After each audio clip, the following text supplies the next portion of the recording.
नमस्कार, मैं हूं प्रिया सीजा और आप देख रहे हैं आपका अपना चैनल भिवानी हलचल। सबसे पहले आप सभी को गणेश उत्सव की शुभकामनाएं। गणपति बप्पा आप सभी पर अपनी कृपा बनाए रखें।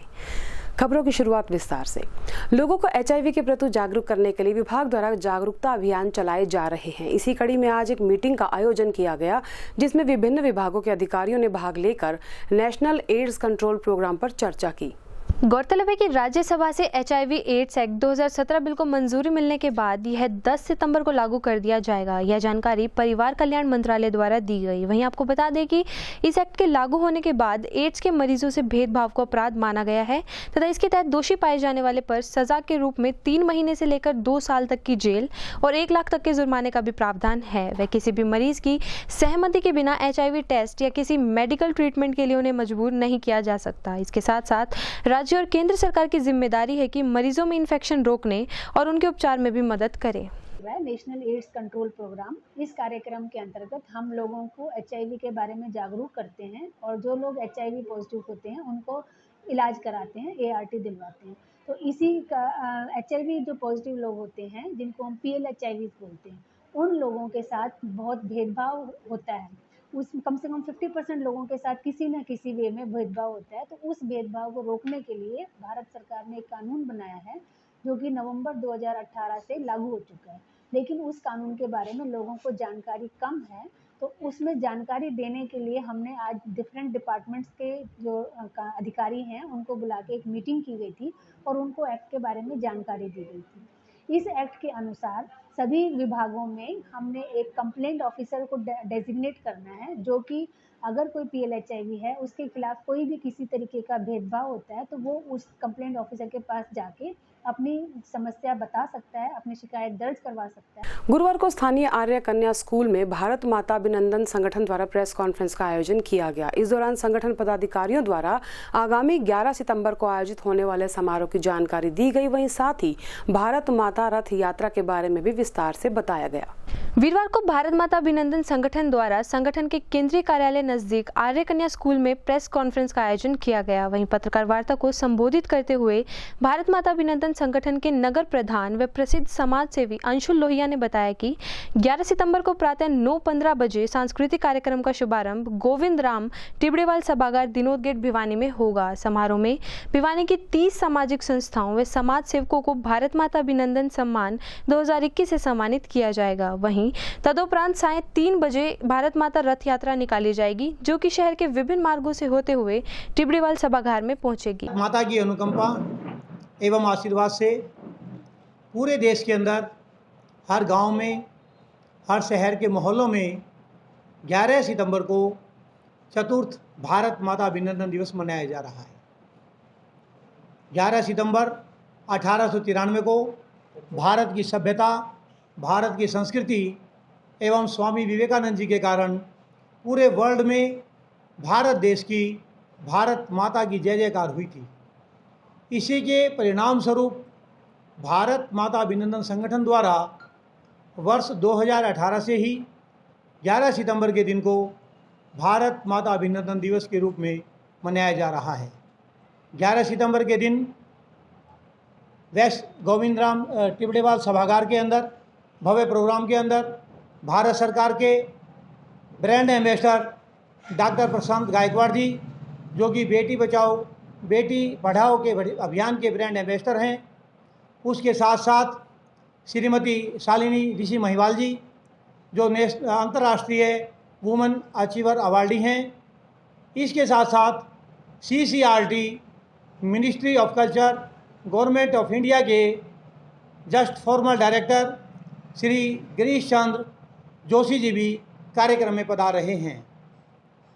11 तारीख को सुबह 9:15 पे भारत माता का अभिवादन से कार्यक्रम प्रारंभ होगा। बहुत अच्छे देशभक्ति के कार्यक्रम आयोजित किए जाएंगे। भारत माता की बहुत ही सुंदर भव्य शोभा यात्रा, रथ यात्रा भिवानी शहर में निकाली जाएगी। 5 बजे से 2 बजे तक, एक 3 बजे से शाम को 7 बजे तक जिस प्रकार महिलाओं को जैसा भी टाइम मिलेगा उसी टाइम एक में या दोनों में वो अपने आप आ जाएंगे। आने वाले समय में देश के प्रमुख विश्वविद्यालयों की श्रेणी में गिना जाएगा चौधरी बंसीलाल विश्वविद्यालय। इन्हीं शब्दों के साथ विश्वविद्यालय के कुलपति ने गुरुवार को परिसर में आयोजित प्रेस वार्ता को संबोधित किया। इस दौरान उन्होंने नए शैक्षणिक स्तर 2021-22 में शुरू होने वाले कोर्सेज की भी जानकारी दी। चौधरी बंसीलाल विश्वविद्यालय ने अपने गठन के मात्र कुछ वर्षों में ही खेल एवं शिक्षा के क्षेत्र में नए कीर्तिमान स्थापित किए हैं। प्रेमनगर में अब विश्वविद्यालय का अपना भव्य भवन परिसर होगा जो कि अत्याधुनिक सुविधाओं से लैस होगा। यह विचार चौधरी बंसीलाल विश्वविद्यालय के कुलपति प्रोफेसर आर.के. मित्तल ने विश्वविद्यालय के प्रेमनगर स्थित नए भवन परिसर में प्रेस कॉन्फ्रेंस में पत्रकारों को संबोधित करते हुए कहा। उन्होंने कहा कि विश्वविद्यालय की प्राथमिकता विद्यार्थियों का सर्वांगीण विकास करना है तथा विश्वविद्यालय ने नई राष्ट्रीय शिक्षा नीति 2021 को लागू करने की दिशा में काम शुरू कर दिया है। इसी कड़ी में विश्वविद्यालय ने 11 हॉबी क्लबों का गठन किया है। वह हॉबी क्लबों का गठन करने वाला यह प्रदेश का पहला विश्वविद्यालय है। विश्वविद्यालय में चरित्र निर्माण एवं कौशल विकास को विशेष प्रोत्साहन दिया जा रहा है। विश्वविद्यालय का उद्देश्य शिक्षा एवं शोध के माध्यम से स्थानीय एवं सामाजिक समस्याओं का हल निकालना है। वहीं उन्होंने कहा कि विश्वविद्यालय ने कोरोना जैसी वैश्विक महामारी के दौर में भी सरकार द्वारा जारी नियमों एवं निर्देशानुसार नकल रहित परीक्षाओं एवं ऑनलाइन कक्षाओं का सफल संचालन कर परीक्षाओं का समय पर परिणाम घोषित किया है। वह विश्वविद्यालय ने राष्ट्रीय शिक्षा नीति 2021 को लागू करने के लिए कमेटी का गठन व 11 नए डिप्लोमा एवं सर्टिफिकेट कोर्सेज भी शुरू किए हैं जिसका विद्यार्थी लाभ उठा सकते हैं। 21-22 का जो सत्र है वो हमारी तरफ से हमने शुरू कर दिया है और उसकी एडमिशन की प्रक्रिया अब जारी है। उसकी एडवर्टीजमेंट भी आ चुकी है और हमारी जो यूनिवर्सिटी की वेबसाइट है www.cblu.ac.in इस पर ये सारी की सारी सूचना भी उपलब्ध है। और आप सबको ये जानकर अत्यंत खुशी होगी कि जो ये नया प्रेम नगर स्थित जो नया परिसर है इसका कार्य भी तेज़ी से चल रहा है और हम इस माह के अंत तक और अक्टूबर के प्रथम सप्ताह में यहाँ पर जो सिलेक्टिवली जो हमारे कुछ साइंस के जो डिपार्टमेंट हैं उनको यहाँ पर शिफ्ट करना शुरू कर देंगे, जिसमें हमारी प्रायोरिटी फिजिक्स, केमिस्ट्री, मैथमेटिक्स आदि विषयों पर रहेंगी इसी परिसर में। जहाँ पर आप जो दूसरा है वो लाइफ साइंसेज और जो हमारे फार्मास्यूटिकल डिपार्टमेंट हैं उनको वहाँ पर दूसरे टीचिंग ब्लॉक में शिफ्ट किया जाएगा जो लगभग 1 महीने के बाद तैयार होगा। ये ब्लॉक सभी के सभी अत्यंत आधुनिक सुविधाओं से उपलब्ध होंगे जिसमें कि वाईफाई और इंटरनेट कनेक्टिविटी और स्मार्ट बोर्ड और जो दूसरे आज सूचना प्रौद्योगिकी के नए प्रावधान हैं उन सबका इसमें समावेश किया गया है। इस वर्ष जो कुल हमारे पाठ्यक्रम हैं वो 41 होंगे और जिसमें नए पाठ्यक्रम 8 हैं, जिसमें कि PG diploma in cyber security and law, diploma in data science and machine learning और diploma in travel tourism management, post graduate diploma in public health, advance diploma in guidance and counselling, diploma in intellectual property rights, certificate course on computerised accounting. इन सारे के सारे courses को यदि आप देखेंगे तो ये वो कोर्सेज़ हैं जो डिप्लोमा और सर्टिफिकेट कोर्सेज़ हैं। इस तरह से हम कुल मिलाकर ये मानते हैं कि इस वर्ष 1000 के करीब नए विद्यार्थी होंगे और 1000 पुराने होंगे, तो कुल मिलाकर 2000 विद्यार्थी इस सत्र में कैंपस में शिक्षा ग्रहण करेंगे। हाल ही में जयपुर में आयोजित हुई राष्ट्रीय स्तर की तीरंदाजी प्रतियोगिता में गोल्ड मेडल जीतकर नगर के 2 युवा खिलाड़ियों ने एक बार फिर खेल जगत में शहर का नाम रोशन किया है। गोल्ड जीतकर नगर में पहुंचे इन खिलाड़ियों का भव्य स्वागत किया गया और भविष्य के लिए शुभकामनाएं दी गई। भिवानी के ओल्ड बस स्टैंड क्षेत्र में रहने वाले 2 युवा खिलाड़ियों ने जयपुर में होने वाली तीरंदाजी नेशनल प्रतियोगिता में गोल्ड मेडल हासिल कर शहर व हरियाणा का नाम रोशन किया है। आपको बता दें कि 4 व 5 सितंबर को जयपुर में तीरंदाजी प्रतियोगिता का आयोजन किया गया था, जिसमें भिवानी के युवा खिलाड़ी अरुण व मुकुल ने सभी राज्यों के खिलाड़ियों को पछाड़ते हुए गोल्ड मेडल हासिल किया है। वहीं अरुण ने बताया कि वह भारतीय सेना में कार्यरत है तथा शुरू से ही तीरंदाजी प्रतियोगिता में उनकी रुचि रही है। वहीं खिलाड़ी मुकुल ने बताया कि उनका भारतीय सेना में जाने दिलाने का सपना है तथा आज भिवानी पहुंचने पर उनका जोरदार स्वागत किया गया। वहीं मौके पर पहुंचे पार्षद नरेंद्र ने बताया कि भारतीय सेना में कार्यरत इन खिलाड़ियों ने भिवानी हरियाणा का नाम रोशन किया है तथा उनकी भगवान से कामना है कि आने वाले समय में वे ओलंपिक मेडल लेकर आएं। मेरा नाम अरुण कुमार है और मैं आर्चरी खेलता हूँ। मेरा नेशनल में जो कि जयपुर में हुआ था नेशनल 4 से 6 तारीख को, उसमें मेरा सीनियर वर्ग में रिकर्व में गोल्ड मेडल आया है। और मेरा स्टूडेंट है मुकुल जिसका जूनियर वर्ग में गोल्ड मेडल आया है। और ये सब का श्रेय मैं अपने माता पिता और मेरे अंकल जी के और आंटी जी का देना चाहता हूँ। और मैं भारतीय सेना में कार्यरत हूँ तो सेना का भी धन्यवाद करना चाहता हूँ। मेरा नाम मुकुल है। मैं अभी हाल ही में जयपुर में नेशनल में गोल्ड मेडल लेके आया हूँ। ये 4 से 6 तारीख के बीच हुआ था। यहाँ पर सभी स्टेट आई हुई थी और मेरा सपना है कि मैं इंडियन आर्मी में जाऊँ और देश के लिए ओलंपिक मेडल लेके आऊँ। हाँ जी, आज जो हमारे बच्चे गोल्ड मेडल लेकर आए हैं, इन्होंने हमारा नाम ऊंचा किया है, हमारे हरियाणा का नाम ऊंचा किया है। और मैं आपकी मीडिया के माध्यम से कहना चाहता हूं कि और भी जितने युवा साथी हैं हमारे और भी खेलों में रुचि ले और आगे बढ़ावा दे। बस देखिए, हर माँ बाप की तरह मुझे भी बहुत ज़्यादा खुशी है कि मेरे दोनों बेटे गोल्ड मेडल लेके आए हैं। और हर बार ही है, पिछली बार भी मेडल लेके आए थे, अब की बार भी दोनों बेटे गोल्ड मेडल लेके आए हैं। मुझे बहुत ज़्यादा खुशी है और मैं चाहती हूँ कि ये ऐसे ही इनकी मेहनत रंग लाती रहे और मेहनत करते रहे और अपने देश का नाम रोशन करें। अपने माँ बाप के साथ साथ अपने देश के लिए भी खेले और ओलंपिक तक जाए और अपनी जगह बनाए। इसमें हमारे देश का नाम भी रोशन होगा और बच्चे तरक्की करते रहे। ये सारी दोपहरी तीर चलाते हैं धूप में, तो इनकी मेहनत रंग लाए, बस यही दुआ है मेरी भगवान। जिले के गांव खरक वासियों के लिए राहत की खबर सामने आई है। गांव में बस स्टैंड पीएचसी के सामने लेबोरेटरी का शुभारंभ किया गया। कार्यक्रम में महंत चरणदास महाराज ने बतौर मुख्य अतिथि शिरकत कर रिबन काटा और लेबोरेटरी संचालक को शुभकामनाएं भी दी।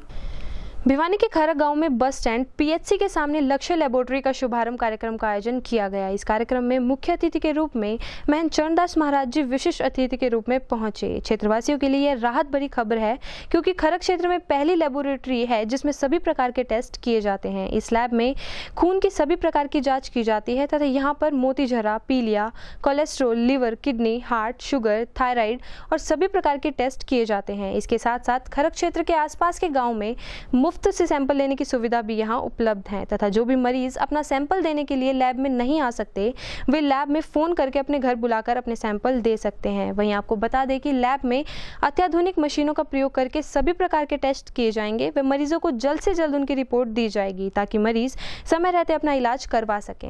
जो है डॉक्टर सेवाएँ देंगे उसके लिए उन्होंने लेबोरेटरी खोली है। भाई सीटू शर्मा और भाई मुकेश सैनी भिवानी से हैं। ये दोनों मिल करके कहीं न कहीं लोगों को मतलब इसके प्रति जो बीमारियाँ आती हैं उसके प्रति जब भी कभी ज़रूरत पड़ेगी टेस्टिंग की तो यहाँ से लोग टेस्ट करवा सकेंगे कम पैसे में और ठीक से। इनकी अपनी जो हमने क्वालिटी के हिसाब से मशीन लेके आए हैं, इन्होंने ज्ञान भी है तो इनका लाभ लोगों को मिले, हम ये चाहेंगे। आज शुभ मुहूर्त हुआ है, मुहूर्त पर मुझे बुलाया गया तो मैं भी आशीर्वाद दूंगा कि ये ज़्यादा से ज़्यादा बढ़िया से बढ़िया सेवा लोगों को दें। मैं डॉक्टर अनिल शर्मा, वरदान हॉस्पिटल खरक और आसपास के लोगों के लिए काफ़ी अच्छी एक अपॉर्चुनिटी खुली है ना ये। और जो है इन्होंने मुकेश सैनी जो है जो लैब टेक्नीशियन है, उसने बहुत सही एक जो है एक कदम उठाया है क्योंकि गांव के लोगों को ना एक सही से जो है सही तरीके से एक लैब ना मतलब एक इन्वेस्टिगेशन प्रॉपर ना होने की वजह से जो इलाज पूरा नहीं हो पाता है ना, उनके लिए हर चीज़ के लिए उन्हें भिवानी आना पड़ता है। तो उनको बीच में ही यहाँ पर एक अच्छी मशीन्स जो है सारी जो है ना अच्छी क्वालिटी की मशीन्स यहाँ पर लगाई हैं तो उससे काफ़ी अच्छा फ़ायदा होगा खरक के लोग। हमारे गांव में लक्ष्य लेबोरेटरी का उद्घाटन किया गया है। यहाँ पर खून की, ब्लड की यानी कि हर जांच की जाएगी, जैसे छोटी मोटी है, थायराइड वगैरह है, ये HB है। ऑल साल आप इसको फायदा देख रहे हैं, गाँव वासियों को क्या फायदा होगा? हमारा गांव लगभग 12,000 की वो आबादी का है। इस गांव में कोई भी ऐसी सुविधा नहीं थी जब की गई है। हम इन लेबोरेटरी का, सैनी साहब का और सीटू डॉक्टर साहब का बड़ा धन्यवाद करना चाहेंगे सभी को। मेरा नाम पदम सिंह है और मैं लक्ष्य लेबोरेटरी में LT हूँ। तो हमारे यहाँ पे सभी प्रकार के टेस्ट होते हैं। जो भिवानी में सुविधा है वो गांव खरक कला में टेस्ट में ये सारी सुविधाएं हैं। और टेस्ट आपको टेस्ट सर यहाँ पे CBC, थायराइड वगैरह, HbA1c और LFT, KFT और जितने भी सारे टेस्ट है यहाँ पे मशीन है, सेल काउंटर और एनालाइजर है, सारी सुविधाएं यहाँ पे इस लैब में है जो भिवानी में है। देखा जाता है कि मरीज नहीं आ सकते तो उनके लिए क्या सुविधा दी? मरीज नहीं आ सकते उनके लिए घर से सैंपल कलेक्ट करने का फ्री हमारे यहाँ पे सुविधा है। यहाँ से हमारे एक बंदा प्रेजेंट रहता है घर से सैंपल उठाने के लिए। शिक्षकों के सम्मान में समारोह का आयोजन स्थानीय TIT सीनियर सेकेंडरी स्कूल में किया गया। रोटरी क्लब द्वारा आयोजित कार्यक्रम का शुभारंभ मां सरस्वती के चित्र के समक्ष दीप प्रज्वलित कर किया गया। इस दौरान शिक्षा के क्षेत्र में बेहतर कार्य करने वाले करीबन 44 शिक्षकों को प्रशस्ति पत्र देकर सम्मानित किया गया। वीरवार को तोशाम रोड स्थित TIT वरिष्ठ माध्यमिक विद्यालय में रोटरी क्लब भिवानी द्वारा शिक्षक सम्मान समारोह का आयोजन किया गया। सम्मान समारोह का शुभारंभ हरियाणा विद्यालय शिक्षा बोर्ड के चेयरमैन डॉक्टर जगबीर सिंह ने मां सरस्वती के समक्ष द्वीप प्रज्वलन करते हुए किया। इस अवसर पर विद्यालय में आयोजित रंगारंग कार्यक्रम के दौरान भिवानी के सरकारी व निजी स्कूलों के 44 अध्यापकों को जिन्होंने शिक्षा के क्षेत्र में बच्चों के भविष्य को सुधारने के लिए बेहतर कार्य किया, उन्हें प्रशस्ति पत्र देकर तथा सम्मान पट्टिका पहनाकर सम्मानित किया गया। वहीं इस अवसर पर मुख्य अतिथि डॉक्टर जगबीर सिंह ने कहा कि देश के विकास में एक अध्यापक की महत्वपूर्ण भूमिका होती है, इसलिए हम सबको अध्यापक व अपने गुरुजनों का सम्मान करना चाहिए, क्योंकि मनुष्य को अपने जीवन में 2 तरह के गुरुओं की जरूरत पड़ती है, वे हैं आध्यात्मिक गुरु व सांसारिक गुरु। अतः हम सबको अपने गुरुओं का सम्मान करना चाहिए। वहीं इस अवसर पर क्लब के प्रधान के द्वारा सभी उपस्थित अध्यापकों को तुलसी का पौधा देकर सम्मानित भी किया गया। इसके साथ साथ विद्यालय के बच्चों द्वारा भी अनेक सांस्कृतिक कार्यक्रम भी प्रस्तुत किए गए।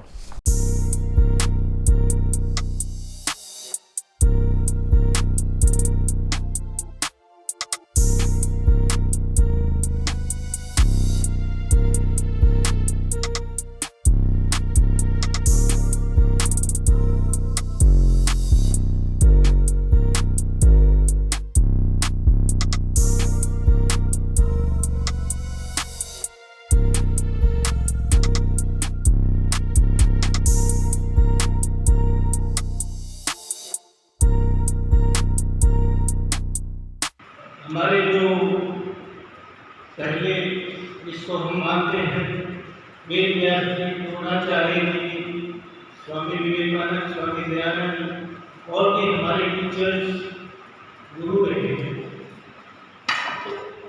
हम हमारे कल्चर में ही शिक्षक की एक रिस्पेक्ट है, एक आदर है, जो हम चाहते हैं कि ये अपना हमारी आने वाली जनरेशन भी इसको फॉलो करे, इसको बनाए। इसलिए हम एक ट्रेडिशन बनाना चाह रहे हैं। गुरु पूर्णिमा के साथ साथ शिक्षक दिन भी हम लोग इस चीज़ को मनाते हैं। रोटरी क्लब शिक्षक दिवस के नाते से ये कार्यक्रम TIT स्कूल में कर रहा है।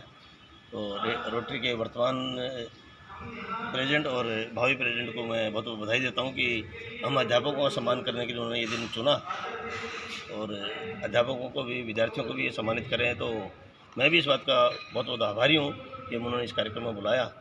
तो मैं चाहूँगा कि रोटरी की अच्छी यूनिट बने, ताकि शिक्षक का सम्मान होगा तो देश का सम्मान होगा। ये अत्यंत आवश्यक है और शिक्षक ही है जो गुरु बन सकता है अपने विद्यार्थियों को ज्ञान देकर। नहीं तो केवल अक्षर ज्ञान देते थे तो शिक्षक ही रहेगा, टीचर ही रहेगा, लेकिन वो अपने भारतवर्ष की जो थाती है उसको सारा बताते हुए आगे बढ़ाएगा तो निश्चित रूप से भारत गुरु बनेगा। सबसे बड़ा तो संदेश शिक्षकों का सम्मान है। शिक्षक आचार्य जन हैं जो स्वयं शिक्षाओं पर आचरण करते हैं, फिर शिक्षा को देते हैं। उन सभी आचार्यों का सम्मान हुआ है। आज चेयरमैन साहब के द्वारा तकरीबन 44 शहर के प्रतिष्ठित विद्यालयों के अध्यापकों का सम्मान हुआ है। इसके साथ 35 छात्र छात्राएं जिन्होंने जन्माष्टमी पर रोटरी क्लब के द्वारा आयोजित ऑनलाइन नृत्य प्रतियोगिता में पार्टिसिपेट किया था, उन बच्चों का यहाँ सम्मान। आज के समय में महिलाएं किसी से पीछे नहीं हैं। हर क्षेत्र में महिलाएं अपने काम से अपनी पहचान बना रही हैं। ऐसा ही काम किया है शहर की एक महिला ने घंटाघर क्षेत्र में रेस्टोरेंट का काम शुरू करके। इस रेस्टोरेंट का शुभारंभ करने के लिए इनेलो महिला विंग की जिला प्रधान इंदु परमार खास तौर पर पहुंची। आज महिलाएं किसी भी क्षेत्र में पुरुषों से कम नहीं हैं। सभी महिलाओं को स्वावलंबी होकर कार्य करना चाहिए। यह बात इनेलो महिला विंग की जिला प्रधान इंदु परमार ने घंटाघर स्थित ओम फूड एवं रेस्टोरेंट का उद्घाटन करते हुए कही। वहीं उन्होंने यह भी कहा कि आज हमारी सेहत तभी ठीक रहेगी जब हम अच्छा व पौष्टिक भोजन लेंगे। वह खाने के अंदर शुद्धता भी अवश्य होनी चाहिए। उन्होंने कंचन की तारीफ करते हुए कहा कि इससे पहले भी उन्होंने खाने की होम डिलीवरी की हुई है तथा अब भी लोगों को घर बैठे ही होम डिलीवरी के माध्यम से गर्मा गर्म पौष्टिक भोजन उपलब्ध होगा। वहीं कंचन अरोड़ा ने कहा कि ओम फूड एवं रेस्टोरेंट को आधुनिकता के साथ सुविधाओं को ध्यान में रखकर तैयार किया गया है ताकि यहाँ होने वाले समारोह में कोई समस्या ना हो। आज इस ओम फूड रेस्टोरेंट के उद्घाटन पर मैं भाई विजेंद्र को और मैडम को और सभी साथियों को, परिवार वालों को हार्दिक शुभकामनाएं दे रहा हूं कि आपका होटल दिन रात बड़ी तेज़ी से चले, बहुत उन्नति करे और आप काफ़ी हज़ारों रुपए रोज़ कमाएं। मेरी आपके प्रति बहुत बहुत हार्दिक शुभकामनाएं हैं और पूरे शहर के भिवानी निवासियों से भी मेरी प्रार्थना है कि क्वालिटी के हिसाब से, गुणवत्ता के हिसाब से एक बहुत ही उच्च क्वालिटी का आज ये ओम रिसोर्ट खोला है। जैसा कि कंचन जी ने ये नया रेस्टोरेंट स्टार्ट किया है तो बहुत ही खुशी की बात है और सबसे ज़्यादा खुशी की बात ये है कि भिवानी में कंचन जी पहली महिला है जिन्होंने रेस्टोरेंट की शुरुआत की है ओम रेस्टोरेंट के नाम से। तो मैं भगवान से कामना करती हूँ कि इनका रेस्टोरेंट बहुत अच्छा चले और महिलाएं इसी तरह अपने पैरों पे खड़ी हो, स्वावलंबी बने और देश को, समाज को आगे बढ़ाने में अपना योगदान दें। खुशी का मौका है। ओम फूड एंड रेस्टोरेंट भिवानी में घंटाघर पे खोला गया है। ये एक पब्लिक प्लेस पर खोला गया है, लेकिन हम ये पारिवारिक माहौल देना चाहते हैं और पारिवारिक ही खाना हमने यहाँ पे रखा है। मैं चाहती हूँ, मेरी जिस तरीके से मैंने एक टिफ़िन सर्विस से लेके इस रेस्टोरेंट के सपने को पूरा किया है, महिलाओं को आगे आना चाहिए ताकि वो अपने हर सपने को पूरा कर पाएँ। मैं कंचन अरोड़ा जी और विजेंद्र जी को बहुत बहुत बधाई देना चाहती हूँ कि उनके जीवन में ये खूब उन्नति करे और ये धर्म और कर्म दोनों एक साथ चल रहे हैं। धर्म इसलिए कि बहुत अच्छा खाना और सस्ते में वो सबको देंगे, ये धर्म हुआ, और साथ साथ अपने बिजनेस को आगे बढ़ाएंगे, अपनी भी रोजी रोटी चलाएंगे, तो ये कर्म हुआ। मैं उनको बहुत बहुत शुभकामनाएं देती हूं। बीमा करने से इनकार किए जाने के बाद आज गांव तिगड़ाना के ग्रामीण लघु सचिवालय पहुंचे। ग्रामीणों ने जिला उपायुक्त को अपना मांग पत्र सौंपकर जहां नष्ट हुई फसल की जानकारी दी, वहीं खेतों से बरसाती पानी की निकासी किए जाने की भी मांग की। वीरवार को गांव तिगड़ाना के ग्रामीण अपनी मांगों को लेकर लघु सचिवालय पहुंचे, जहां उनके द्वारा अपनी मांगों का मांग पत्र जिला उपायुक्त को सौंपा गया। वहीं जब इस बारे में ग्रामीणों से बातचीत की गई तो उन्होंने बताया कि उन्हें जिला प्रशासन के आदेशानुसार धान की खेती को छोड़कर कपास की फसल उगाई थी, लेकिन ज़्यादा बरसात होने के कारण खेतों में जल भराव की स्थिति बनी हुई है व पानी की निकासी का भी कोई प्रबंध नहीं है तथा ऐसे समय में बीमा कंपनी द्वारा भी उनकी फसल का बीमा करने से इनकार कर दिया गया। इसी बात को लेकर आज ग्रामीण जिला उपायुक्त से न्याय की गुहार लगाने पहुंचे। वहीं उनके द्वारा खेतों से बरसाती पानी की निकासी का भी उचित प्रबंध करने की मांग जिला उपायुक्त से की गई। मेरा पानी मेरे थे सीमित थे, हम लगाते थे धान। सरकार ने क्या किया, जैसे हमने धान लगा दिया। अब की बार 2 महीने पहले सरकार ने बीमा किया था, अब की बार हमारा सरकार ने बीमा नहीं किया। जब हम उसके पास गए कंपनी वाले तो उन्हें हमारा मना कर दिया, जबकि हमारे धान में मतलब बाड़ी में खराब हुआ है, धान की तख्ती में। मेरा नाम नेत्राम है, गांव तिगरी है और हमारी फसल में बाड़ी में जो है बरसात के पानी से बाड़ी खराब हो गई, तो उसको जो है ना स्पेशल गिरदावरी करवा के। हमारे गांव तिगड़ाना में तेज़ बारिश होने के कारण कपास की फसल बहुत ज़्यादा ख़राब हो चुकी है। आधे गांव में कपास बो चुकी थी, उसमें फसल कुछ बीमारी के कारण ख़राब हुई, कुछ बरसात के कारण हो गई। हम डी साहब से मिलने आए थे, डी साहब यहाँ पर है नहीं, तो उन्होंने गिरदावरी का हमने उनसे कहा कि आश्वासन दिया जाए और हमें मुआवजा दिया जाए। पानी मेरा ब्यौरा इस प्रकार से एक सभी ज़मींदारों का वो रखा गया था, तो उसकी ना तो कोई सर्वे वगैरह कुछ नहीं किया गया। तो आज सारे गांव के ज़मींदार जो है आए हुए हैं कि दोबारा से और सर्वे नहीं हुई, उसके लिए उसका वो नहीं हुआ। तो आज आने का विशेष जो इनका मकसद है यही है कि सर्वे हो हमारी अच्छी तरह, और जितनी जो भूमि है जो पानी में डूबी हुई है उसका सारी का इनको बाद में मुआवजा मिले। इस समस्या को लेकर के आने का आज का इनका विशेष जो है वो था।